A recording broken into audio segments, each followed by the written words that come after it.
Saudações, chamo-me Nathan de Perto Mutumani e no presente trabalho irei falar da norma de contabilidade e relato financeiro 5.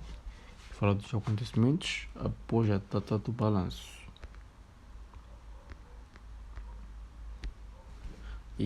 Essa norma ela trata de eventos que ocorrem entre a data do balanço e a data da autorização para a emissão das demonstrações financeiras. E ela está alinhada com os princípios internacionais, de acordo com a International Accounting Standard 10, que foi adaptada de acordo com a realidade em Moçambique. E ela tem como objetivo estabelecer que uma entidade não deve preparar as suas demonstrações financeiras na base da continuidade das operações. Se os acontecimentos que ocorrem após a data do balanço indicarem que o pressuposto de continuidade não é apropriado.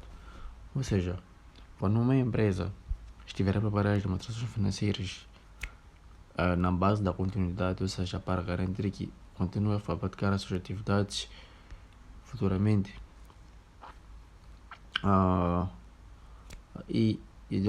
caso ocorram alguns acontecimentos após a data do balanço, que é a data em que a empresa faz o fecho, indicarem que o pressuposto da continuidade não é apropriado.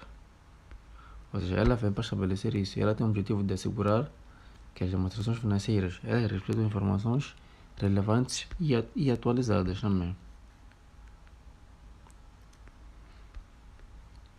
E também falando de alguns aspectos fundamentais, é importante saber que quando falamos da data do balanço, referimos-nos ao último dia do período do reporte, que geralmente é o período em que as empresas fecham contas. Como exemplo, muitas empresas fecham as contas no dia 31 de dezembro. Outras fecham no meio do ano, outras ao decorrer do ano. E também falando da data de autorização para emissão, nós referimos-nos à data em que a administração aprova formalmente as demonstrações financeiras. E também quando falamos de outro aspecto fundamental, de que é o acontecimento após a data do balanço, são fatos esses que ocorrem entre duas datas, ou seja, que ocorrem depois de se fazer o fecho das contas. E quanto ao âmbito, esta norma ela deve ser aplicada na contabilização e também na divulgação de acontecimentos, esses que ocorreram após a data do balanço. Acontecimentos favoráveis e desfavoráveis, que geralmente ocorrem entre a data do balanço e a data em que as demonstrações financeiras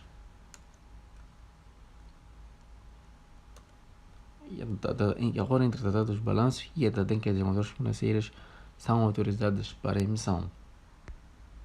Ou seja, quanto ao âmbito, essa norma é aplicada na divulgação de acontecimentos que tenham ocorrido depois da data do balanço, ou seja, aqueles acontecimentos que ocorreram após se fazer o fecho do balanço, depois de fazer o fecho das contas, fechar o balanço, essa norma aplica-se a esses acontecimentos. E esses acontecimentos podem ser favoráveis e também podem ser desfavoráveis, esses que ocorrem depois de se fechar as contas do balanço. E também, falando de acontecimentos após a data do balanço, nós podemos encontrar acontecimentos ajustáveis. Esses que são aqueles que proporcionam evidência de condições que existiam na data do balanço e que esses também originam ajustamentos às demonstrações financeiras. Como exemplo, tinha aqui uma emissão de nota de crédito que é relativa a vendas do ano anterior.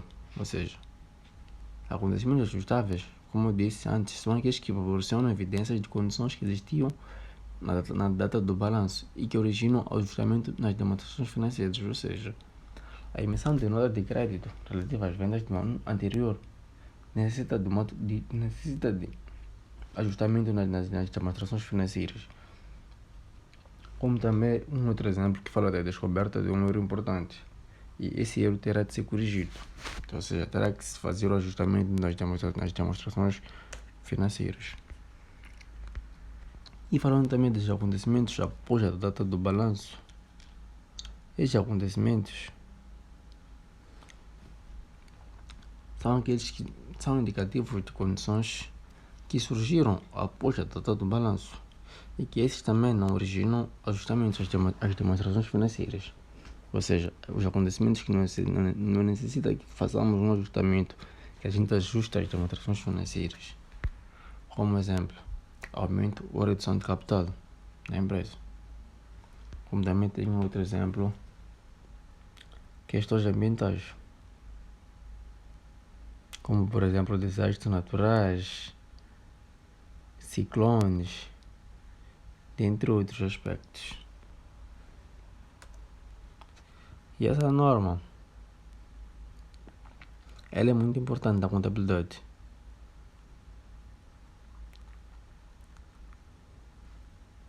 E neste caso, falando do impacto na divulgação, ou seja, quando não fazemos a divulgação exata, pode impactar significativamente. Ou seja, falando dos impactos, a empresa ela deve divulgar a data de autorização e quem concedeu essa autorização para acontecimentos não ajustáveis relevantes. Ou seja, como exemplo dos acontecimentos, podemos encontrar a descrição de evento ou estimativa do impacto financeiro, essa só se for possível. E também, falando de um outro aspecto fundamental, que fala das responsabilidades da administração, ela, como responsabilidade da administração, ela tem como responsabilidade avaliar cuidadosamente todos os eventos após o encerramento do exercício, ou seja, avaliar todos os eventos, todos os acontecimentos que tenham ocorrido após o fecho das contas. E também deve garantir que os usuários das demonstrações financeiras, aqueles que consultam as demonstrações financeiras, não sejam enganados pela emissão de eventos relevantes, ou seja, não fiquem atrapalhados ou confusos devido à omissão, ao não mostrar eventos importantes nas demonstrações financeiras. E também é importante salientar que essa norma ela promove a transparência, promove a confiança nas demonstrações financeiras.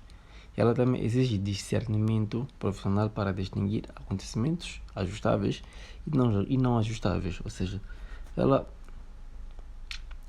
tem que transmitir transparência e confiança para quem utiliza as demonstrações financeiras.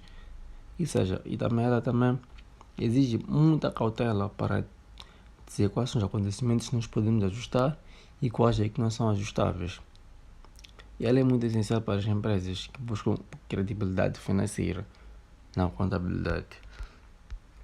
E trazendo cá um exemplo prático, que diz que o balanço abaixo, ele corresponde ao exercício. Onde podemos encontrar o balanço abaixo, onde podemos encontrar a parte dos ativos, a parte das notas, a parte de 2021, que é o ano atual, e N-1, que é o ano 2020. Não detalhei conforme, mas a primeira aba do ano 2021 é referente ao ano N, ao ano atual. E a tabela a seguir do lado direito, mais direita, representa o ano N-1, ou seja, ao ano anterior do ano atual, que é o 2020.